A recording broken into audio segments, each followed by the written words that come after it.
Sveiki. Šiandien trumpai pakalbėsime apie virves, jų rišimo būdus ir mazgus. Būtent tuos rišimo būdus ir mazgus, kurių gali prireikti ne tik tai būnant gamtoje, bet ir šiaip namie ar buityje. Statant palapinę ar, tarkim, kabinant kažkokį tarpauliną, galų gale namie džiaustant skalbinius reikalinga pagrindinė virvė, taip vadinama kraiginė virvė, arba angliškai ridgeline, kuri yra ištempiama viršuje.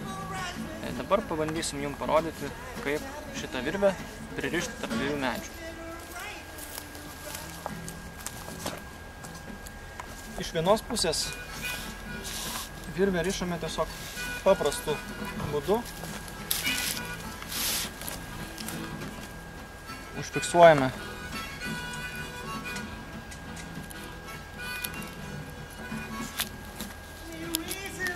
taip vadinamu dvigubu mazgu, nelaikosi tvirtai.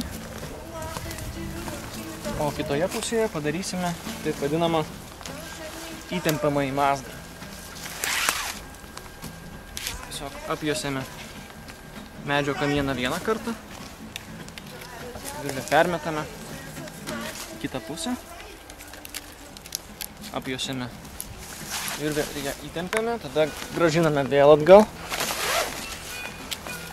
apie medžio kamieną ir dar kartą permetame per viršų pagrindinės virvės ir dar šiek tiek timptelėme, kad šitą virvę gerai įsitemptų ir per viršų persvirtas tarpaulinas neįlinktų ir nepradėtų vanduo kauptis viduj. Ir galų gale paimame kilputę ir užrišame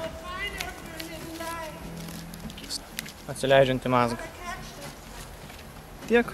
Ir kaip matote, patempus šitą virvutę, mazgas atsipalaiduoja ir galima nesunkiai virvę atrišti.